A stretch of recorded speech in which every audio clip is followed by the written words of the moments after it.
Hey everybody, just doing a little progress report, update video thingamajigger. Um, didn't get much done this weekend because I was bad and decided to play too much Arkham Asylum and not enough painting, even because I wanted to get painting done, but the game kept calling my name. Uh, anyway, that's enough about the video game. I did get some stuff done. Those bases that you saw. I got an urban base done, this guy done, and as well as 3, 4, 5 different models that are all in different stages of paint in progress, from either just base coated with one base color on it to nearly done, or I should say halfway done. But yeah, I had to finish this guy, so I did. This guy is a test model for the Clan Smoke Jaguar space train chapter I was talking about in the previous video with a theoretical color scheme. I liked it, I went with it, and I painted it up, and here he is. Remember, he's going to use the Space Wolf Codex when it comes out. Now, let's not start having a little bit of a flame war here about the Space Wolves and everything like that. But that, I mean, I know a bunch of rumors are coming out, circling recently. I'm not going to talk about that. One thing I will say in regards to that is that the Dark Angel Codex is a very viable codex. A lot of people saying the Dark Angel's got the final nail in the coffin because there's a opposing rumor that Space Wolves can also field an Alternator army. While that does sadden me a bit because it takes some of the uniqueness away, I'm just going to say right here and now, the Dark Angel Codex is still a very viable codex. It's a balanced codex. It's probably the most balanced Space Marine codex out there. And that doesn't mean it's weak though. Anyway, I'm getting off topic here. I just want to say that in regards to the fact that this guy's being a Space Wolf and the whole new Space Wolf stuff that's coming out. Or I should say he's going to count as a Space Wolf Codex. He is Clan Smoke Jaguar. Pretty much the color scheme is like I said it would be. I base coated in black. And then I dry brushed Codex Gray over the entire model. When I paint, I have the arms and the backpack separate from the body and the head. The legs, chest, and head are usually on. Sometimes the head isn't on depending on what it is. Anyway. So I dry brush Codex Gray over the entire model. Careful to leave like some black showing, you know, be very like a true dry brush. So I didn't get into recesses or anything. And then I, after that fully dried, I then put on top of that a light dry brush of Fortress Gray. Because I wanted to give some illusion of shading and I wanted to feel smoky in color and texture. With some of the lighter gray mixing in with the darker gray and so on and so forth. And I'm really happy with how that turned out. One thing about dry brushing when you're going across the model, some people like to get right on the model and dig at it and poke at it. That's stippling or stippling, whatever. I think it's stippling. And there's brushes for that where you poke at it to give certain effects. Dry brushing is very light. It's very light across the model. Your brush barely touching it. So you love the brush but don't love the entire brush. Just the tip, dry it off, and then just lightly brush it across the model and let the residue catch on the model and stay there. Anyway, shaky cam. The trim, chest eagle, backpack colors, and the weapon colors all shadow gray. And yeah, shadow gray does not look quite as blue as it did in that Space Marine painter, but I like it. I'm a big fan of that color. It's not too blue, where it's like you can look at it and go, wow, that's blue, and it's not too gray where it just blends in with the rest of the model. It helps pick out the areas around it, helps make the model pop a bit, but subdued. Because warm colors make that's my thumb.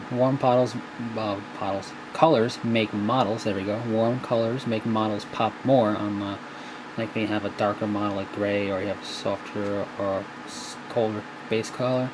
A warm color, like if I did this with red or orange, would make it pop more. Colder colors is more of a subdued pop, in my opinion. And that's what I was going for. That's why his eyes are also, where's the model? Blue. They're ultramarine blue. If I were to do one touch up on the model, I would try and do the eyes maybe enchanted blue or something like that, just to make them a little bit brighter blue. But I like it still, regardless. And then for the armor ribbings and the grill, it's all both gunmetal. So yeah, that's the model. Again, based off the Clan Smoke Jaguar Battletech. One thing I am going to do is figure out a way to implement their ranking system, which is like uses like reds and yellows and some symbols to represent like I don't know, either veteran status or just whatever. And then maybe do the same thing on the other pad, or luckily, I don't know, I have to see if they made transfers for the Battletech game. I don't know if they did, but if they did, and there's, if anybody knows, feel free to leave a comment, or knows where I can find like a 28mm, or not so much, something that would fit on a shoulder pad for the actual Clan Smoke Jaguar symbol. That'd be really cool. But if I can't do that, I don't know what I'll do. Maybe some more like clan markings on it. Yeah, so the base he's on is my version and an attempt at foliage, and if it ever focuses, that'd be great. Jungle type terrain. No, it's not going to do that. The big challenge with jungle and forest type terrains is either you have to convey it's a lush area with grass, like I did here with some dirt areas and rock, or you have to make it like the actual floor of a forest or jungle, which is very barren for the most part comparatively to a grassland, because the canopy of a forest and jungle blocks a lot of the sunlight. On bigger bases like Terminator bases and above, you can do that. You can have like rocks, you can paint it up, have different size flock on the base, paint up some rocks and have some like patches of grass, and you can convey like a jungle that way. What I did is like try to combine the two here. So I have the standard modeling flock, and then over part of it I did beach teal brown, and then I have a rock on there which is like a piece of shell or whatever broken up. You can just use a sprue bit, like a bit of sprue that you cut up, and then paint this, to give the dirt texture, and then the rest of it I just left green and put a lot of grass there, and then some grass all over the beach teal brown part to represent like he's stepping out of a forested area into like a woodland or into a grassland type of area. And so this is for that one request for doing a jungle base. This is my first one, being that the Clan Smoke Jaguar, when I do them come winter, when the codex comes out, when I paint more of them I should say, there'll be more. I'll do another video report on that for how I did those, if I did anything different, and talk about it. Just because Clan Smoke Jaguar in Battletech's homeworld is Huntress, which is kind of a jungle-ish world, and I'm going to make their home planet in 40k Huntress, and it's going to be a jungle world. It's not going to be a death world. It's not going to be that crazy. It's not going to be like Katashan or Katachan, whatever you want to call it. But it's going to be fairly forested and very jungle-like. The actual Smoke Jaguar, the animal, will be there, which in Battletech lore is a genetically altered jaguar to survive and be more aggressive. And that'll be the same thing here. Only, it'll be a Smoke Jaguar. But I'm not going to use any like wolf packs or anything like that if they even in the new codex. I'm not going to use that.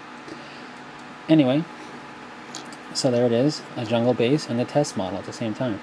I'm fairly happy with how he looks. He's a very cold colored model, and yeah, I guess he represents a gray hunter, I would assume, if they're still in the codex, the guys just with the actual tactical marine layout. Anyway, that's pretty much it. So until next one, take it easy.